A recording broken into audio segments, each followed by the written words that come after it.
کہ اللہ نے نیک کام کرنے کا حکم نہیں دیا، اللہ نے نیک کام کو جلدی کرنے کا حکم دیا کہ نیک کام کو کرنے میں جلدی کرو، کیونکہ ابھی آپ کا ارادہ یہ ہے، کل ہو سکتا ہے کہ آپ کا یہ ارادہ۔ جرجس انصاری کے بیانات سننے کے لیے مولانا صاحب کے آفیشیل یوٹیوب چینل مولانا جرجس انصاری سپیچز کو سبسکرائب کریں۔ ثنا، کبریائی اور بڑائی، بزرگی اللہ رب العالمین کے لیے لائق و سزاوار ہے، جو ہم سب کا خالق ہے، مالک ارض و سما ہے، رب ذوالجلال والاکرام ہے، رب العرش العظیم ہے، احکم الحاکمین ہے، رب العالمین ہے، علی کل شیء قدیر ہے۔ اور اسی سے ہماری یہ دعا ہے کہ الہ العالمین قیامت کی صبح تک درود و سلام کے بے شمار پھولوں کی بارش فرما، تمام پیغمبروں پر اور بالخصوص رحمت للعالمین جناب محمد رسول اللہ صلی اللہ علیہ وسلم کی ذات گرامی پر اللہم صلی وسلم وبارک علیہ۔ چترکوٹھی ضلع گڈا جھارکھنڈ کے 2 روزہ پروگرام کا آج دوسرا دن ہے۔ میں نے کل دنیا میں امن و امان کیسے قائم ہو اس موضوع پر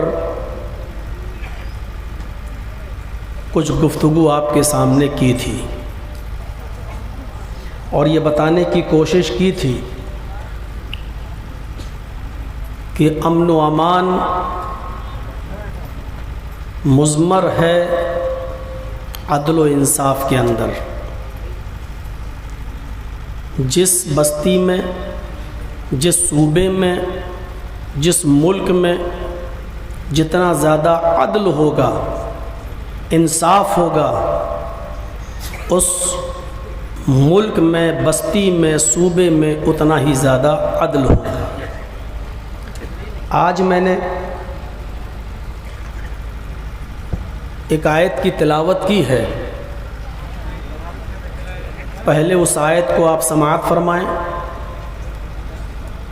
اس کے ترجمے پر غور کریں۔ آج بھی کچھ واقعات آپ کو ایسے ملیں گے، اس سے آپ اندازہ لگا سکتے ہیں کہ میرے خطاب کا موضوع کیا ہے۔ جو آیت میں نے آپ کے سامنے پڑھی ہے، اللہ تبارک و تعالی نے اس میں فرمایا کہ وَسَارِعُوا إِلَى مَغْفِرَةٍ مِّن رَبِّكُمْ وَجَنَّةٍ عَرْضُهَا السَّمَاوَاتُ وَالْأَرْضُ أُعِدَّتْ لِلْمُتَّقِينَ۔ اس آیت کا مطلب، اس آیت کا ترجمہ یہ ہوا کہ اپنے رب کی مغفرت کی طرف جلدی کرو، وَجَنَّةٍ اور حصول جنت کے لیے جلدی کرو، جنت کو پانے کے لیے، جنت کو حاصل کرنے کے لیے جلدی کرو۔ کس جنت کو؟ عرضها السماوات والارض، جس کا عرض، جس کی لمبائی، جس کی چوڑائی، جس کا طول و عرض زمین اور آسمان کے برابر ہے۔ ایک انسان زمین کے چکر لگاتا رہے، جس طرح زمین ختم نہیں ہوتی ہے اسی طریقے سے جنت بھی ایسی ہی ہے کہ آپ گھومتے رہیں، چکر لگاتے رہیں، لیکن اس کا چھور، اس کی انتہا آپ کو نہیں ملے گی۔ اللہ نے کہا کہ اپنے رب کی مغفرت کی طرف اور جنت کو حاصل کرنے کے لیے جلدی کرو، اس جنت کو پانے کے لیے جس جنت کی لمبائی اور چوڑائی، جس جنت کا طول و عرض زمین و آسمان کے برابر ہے۔ اور اللہ نے آگے کہا اعدت للمتقین، وہ جنت متقیوں کے لیے بنائی گئی ہے، پرہیزگاروں کے لیے تیار کی گئی ہے، اللہ سے ڈرنے والوں کے لیے بنائی گئی ہے۔ اللہ کے نافرمان اور گناہگار لوگوں کے لیے جنت نہیں ہے، اللہ کی وہ جنت اللہ سے ڈرنے والے لوگوں کے لیے تیار کی گئی ہے۔ ایک لفظ پر غور کرنے کی ضرورت ہے، وسارعوا، جلدی کرو۔ مسارعت کا معنی ہی ہوتا ہے کسی بھی کام کو کرنے میں جلدی کرنا۔ جیسے کبھی کبھی لوگ کہتے ہیں نا، جو کال کرے سو آج کرو، جو آج کرے سو اب، یعنی جو کام تمہیں کل کرنا ہے وہ آج ہی کر لو، جو آج کرنا ہے وہ ابھی کر لو، اس کو تھوڑی دیر کے بعد کروں گا یہ کہہ کر ٹالو نہیں۔ اور یہاں اللہ نے اس جلدی کام کو کرنے کے لیے مغفرت کو جوڑا ہے، یعنی رب کی مغفرت، اپنے گناہوں سے توبہ، استغفار اور اپنے روٹھے ہوئے رب کو منانے کے لیے جلدی کرو، اور حصول جنت کو پانے کے لیے، یعنی جنت میں لے جانے والے جو اعمال ہیں ان کاموں کو جلدی کرو تاکہ تم جنت میں جا سکو، جس جنت کا طول و عرض، جس جنت کی لمبائی و چوڑائی زمین و آسمان کے برابر ہے۔ یہاں اللہ نے نیک کاموں میں جلدی کرنے کا حکم دیا ہے، نیک کاموں میں، دنیا کمانے میں نہیں، اپنے بزنس کو میں اور کاروبار میں جلد بازی کرنے کا حکم نہیں دیا ہے، بلکہ اللہ تبارک و تعالی نے جو حکم دیا ہے وہ حکم یہ دیا ہے کہ توبہ اور استغفار میں، رب کی مغفرت میں اور حصول جنت میں جلدی کرو۔ یعنی ابھی کوئی ارادہ آپ کے ذہن میں پیدا ہوا کہ مجھے یہ نیک کام کرنا ہے، جیسے یہ خیال آیا تو آپ اس خیال کے آنے کے بعد فوراً اس کام کو کر ڈالیے، کیونکہ شیطان خون کی رگوں میں دوڑ رہا ہے، کہیں تھوڑی دیر کے بعد آپ کا ارادہ بدل نہ دے، کہیں آپ کا ارادہ چینج نہ کر دے۔ اور اس سلسلے میں ایک واقعہ میں آپ کے سامنے رکھنا چاہتا ہوں، حضرت ابو بکر صدیق رضی اللہ تعالیٰ عنہ کا۔ حضرت ابو بکر صدیق رضی اللہ تعالیٰ عنہ کے اس واقعے کو امام بخاری رحمۃ اللہ علیہ نے اپنی مشہور کتاب الادب المفرد کے اندر نقل کیا ہے۔ امام بخاری رحمۃ اللہ علیہ نقل کرتے ہیں کہ ایک مرتبہ حضرت ابو بکر صدیق کو قضائے حاجت کی ضرورت پیش آئی، لیٹرین کرنے کی ضرورت پیش آئی، انسانی فطرت ہے۔ تو اس زمانے میں آج کل گھروں کی طرح شوچالے اپنے گھروں میں نہیں بنے ہوئے تھے، جنگل میں جانا پڑتا تھا شوچالے کے لیے، جنگل میں جانا پڑتا تھا قضائے حاجت کے لیے۔ تو حضرت ابو بکر صدیق رضی اللہ تعالیٰ عنہ پانی کا بدنا، پانی کا لوٹا لیتے ہیں اور جنگل کی طرف جا رہے ہیں لیٹرین کے لیے، قضائے حاجت سے فارغ ہونے کے لیے۔ امام بخاری نقل کرتے ہیں کہ وہ جنگل میں پہنچ بھی گئے، انہوں نے درختوں کی آڑ بھی تلاش کر لی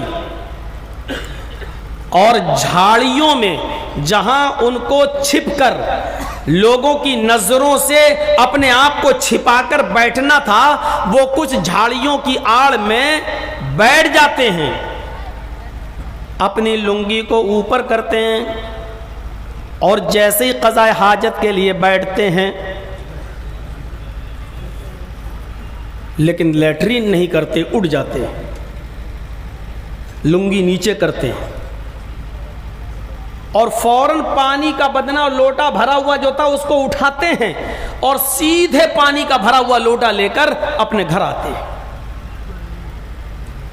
راستے میں جو لوگ بیٹھے تھے وہ یہ سمجھ رہے ہیں کہ ابو بکر صدیق جنگل سے قضاء حاجت سے فارغ ہو کر آ گئے، بھرا ہوا لوٹا کون دیکھ رہا ہے کہ پانی تو بھرا ہی ہوا ہے؟ ان کو یہ نہیں معلوم کہ ابھی انہوں نے لیٹرین نہیں کی ہے، وہ اپنے گھر گئے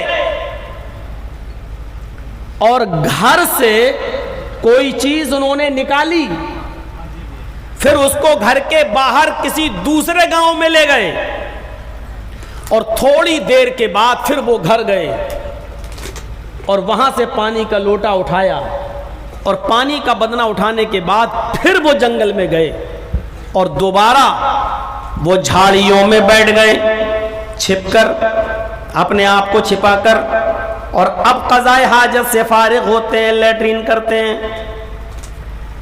قضاء حاجت سے فارغ ہونے کے بعد اب وہ نکلتے ہیں تو باہر جو لوگ بیٹھے تھے وہی پہلے والے، وہ یہ سمجھے کہ ابو بکر صدیق کو لوز موشن ہو گیا ہے، ان کا پیٹ خراب ہو گیا ہے، یہ آدمی ابھی تو تھوڑی دیر پہلے گیا ہی تھا قضاء حاجت کے لیے اور اب یہ پھر دوبارہ گئے ہیں، اس کا مطلب یہ ہے کہ ان کو موشن ہو گیا ہے، پیٹ خراب ہو گیا ہے۔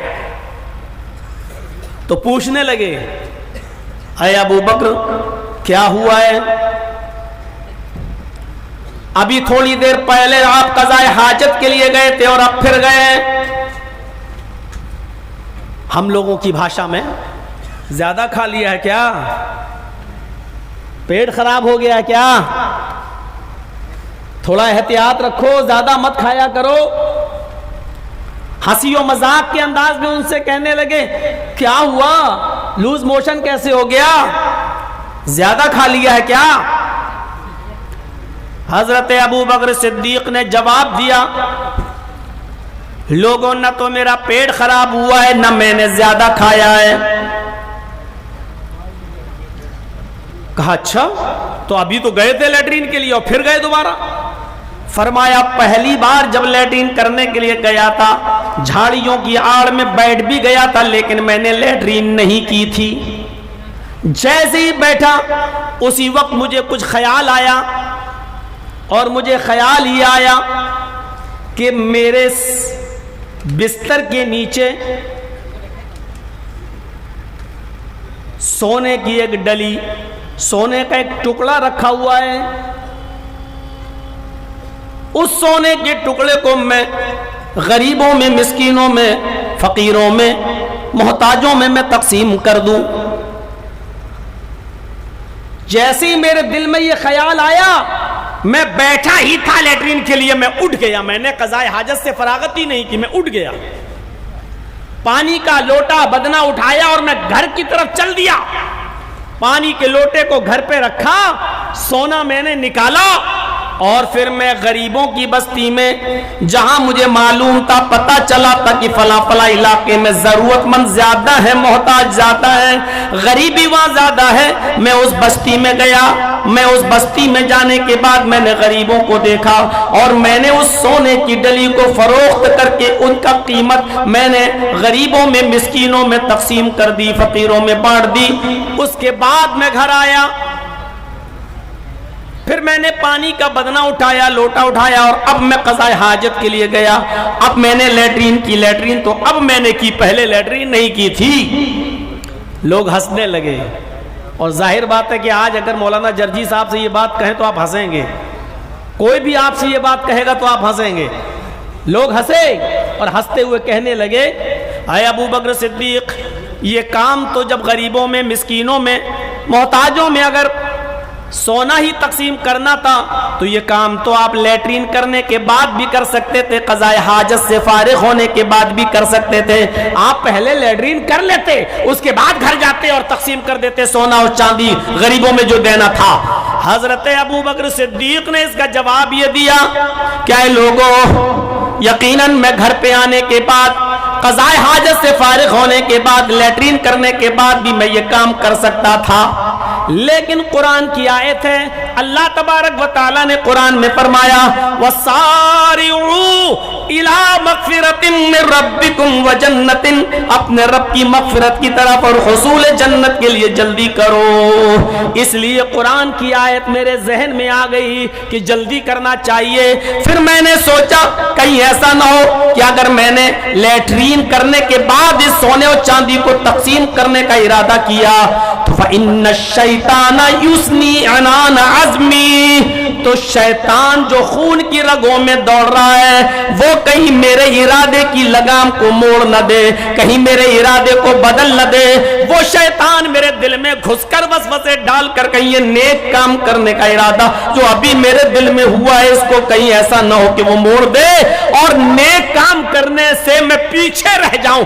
ابھی جو خیال آیا ہے وہ ابھی کر لوں تو بہتر ہے، لیٹرین اور قضاء حاجت میں بعد میں کر لوں گا. میرے پیارے ساتھیوں، غور کرو، جس قضاء حاجت کے لیے اللہ کے نبی صلی اللہ علیہ وسلم نے فرمایا اگر نماز کا وقت قریب ہے اور نماز کے لیے جماعت کی اقامت کہہ دی گئی ہو، تکبیر کہہ دی گئی ہو، لیکن آپ کو قضاء حاجت کی ضرورت ہے تو آپ جماعت میں شامل نہ ہو، پہلے قضاء حاجت کے لیے جائیں، پہلے لیٹرین کر لیں، پیشاب کر لیں. جب آپ لیٹرین اور پیشاب و پائخانے سے فارغ ہو جائیں اس کے بعد آپ مسجد کے اندر آئیں، جماعت ملتی ہے تو ٹھیک ہے، ورنہ بعد میں نماز پڑھ لیں. آپ کو پہلے قضاء حاجت سے فارغ ہونا ہے. لیکن یہاں حضرت ابو بکر صدیق نے دیکھا کہ میرے دل میں ابھی خیال آیا ہے صدقہ اور خیرات کرنے کا، غریبوں میں بانٹنے کا، اور قرآن کی آیت ان کے ذہن میں آئی کہ سارعوا الی مغفرۃ من ربکم وجنۃ، اپنے رب کی مغفرت اور حصول جنت کی طرف آگے بڑھو، دوڑو، جلدی کرو. تو کیوں نہ پہلے میں یہ جلدی کام کر لوں. قضاء حاجت لیٹرین تو بعد میں بھی مجھے لگے گی اور جب لگے گی تو میں بعد میں بھی کر لوں گا، لیکن ابھی پہلے یہ نیک کام کر لوں کہیں شیطان میرے دل کے ارادے کو بدل نہ دے. حضرت ابو بکر صدیق کا یہ واقعہ ہمیں بہت سی چیزیں بتلا رہا ہے. میری تقریر میں آج یہ موضوع ہے ہی نہیں کہ نماز پڑھو، روزہ رکھو، حج کرو، زکوٰۃ دو، صدقہ کرو. یہ چتر کوٹھی میں مسجد کا چندہ ہو رہا ہے، مسجد کے لیے چندہ دو. میرا موضوع یہ ہے ہی نہیں. آج کا میرا موضوع یہ ہے یہ نیک کام تو تمہیں کرنا ہی ہے، 12 مہینے کرنا ہے. میرا موضوع یہ ہے کہ اللہ نے نیک کام کرنے کا حکم نہیں دیا، اللہ نے نیک کام کو جلدی کرنے کا حکم دیا کہ نیک کام کو کرنے میں جلدی کرو، کیونکہ ابھی آپ کا ارادہ یہ ہے، کل ہو سکتا ہے کہ آپ کا یہ ارادہ نہ رہے.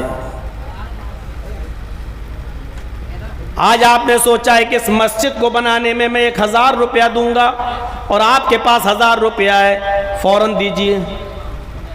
نہیں، چلو اب تھوڑا، اچھا چلو محلے میں تو رہتا ہوں، کل دے دوں گا. پتہ چلا کہ بیٹے کی طبیعت خراب ہو گئی، وہ 1000 روپے ڈاکٹر کی فیس و دوا میں چلا گیا. اب یہ پیسہ وہاں چلا گیا، اب یہ نیت جو تم نے کی تھی اس کو پورا نہیں کر سکے. اگر یہ کام کر لیا ہوتا تو ممکن ہے کہ اس نیک کام کی برکت سے اللہ آپ کے بیٹے کو بیماری نہ کرتا. کتنے لوگ ایسے ہیں جو 5 وقت کے نمازی ہیں لیکن کوئی مہتوپورن، کوئی امپورٹنٹ میچ آ رہا ہے اور 2-3 اوور رہ گئے فائنل ہونے میں، ادھر اذان کی آواز آتی ہے حی علی الصلاۃ. یہ 5 وقت کا نمازی دل چاہتا ہے کہ میں نماز کے لیے جاؤں، لیکن سوچتا ہے یار 2 ہی تو اوور رہ گئے، 12 بالیں رہ گئی، چلیے اس کو دیکھ لیتے ہیں, پتہ نہیں کیا ریزلٹ نکلے گا, بڑا میچ پھنسا ہوا چل رہا, دیکھے کون جیتتا ہے. چلو نماز تو بعد میں بھی پڑھ لوں گا, ابھی تو 12 بالیں تو ابھی پھک جائیں گی, ابھی چلو جماعت مل جائے گی. اور وہ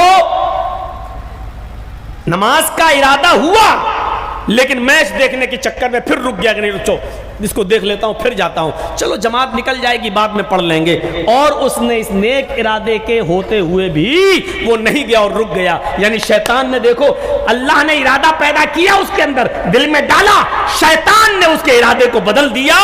اب وہ بیچارہ جب گیا تو میچ تو دیکھ ہی لیا لیکن جب مسجد میں گیا تو جماعت ہو چکی تھی, اب وہ اکیلے نماز پڑھ رہا ہے. میرے بھائیوں, اب یہ اکیلے نماز پڑھنے کا ثواب بھی کم ہے, اور دوسری بات یہ کہ جان بوجھ کر آپ نے جو جماعت چھوڑی ہے اس کا گناہ تو آپ کو پڑے گا ہی. آپ یہ مت سوچئے کہ نماز پڑھ لی تو ہماری نماز ہو گئی, ہم نے 11:45 بجے یا 12:30 بجے جماعت تھی ظہر کی, چلیے نہیں پڑھ سکے 1:45 پہ پڑھ لی. آپ نے اب جان بوجھ کر نماز چھوڑی ہے, اس لیے جان بوجھ کر نماز چھوڑنے کا گناہ تو آپ کو پڑے گا. یہ الگ بات ہے کہ آپ اپنی فرض کی ادائیگی سے آپ بری ذمہ تو ہو جائیں گے, نماز تو آپ نے پڑھ لی لیکن جماعت کو جان بوجھ کر چھوڑا ہے, اس کا گناہ آپ کے سر پر لادا جائے گا, اس سے آپ نہیں بچ سکتے ہیں. تو میرے بھائیوں, ہمیں اور آپ کو اس بات کو سوچنا ہے کہ نیک کام کرنے کا حکم نہیں دے رہا اللہ, بلکہ نیک کاموں کو جلدی کرنے کا حکم دے رہا ہے. سارعوا الی مغفرۃ من ربکم وجنۃ, اپنے رب کی مغفرت اور حصول جنت کے لیے جلدی کرو.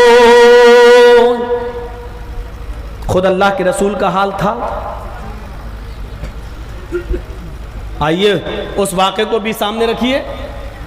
اللہ کے رسول صلی اللہ علیہ وسلم تو مسجد میں داخل ہو چکے ہیں, حضرت بلال نے اقامت کہہ دی ہے, تکبیر کہہ دی گئی ہے,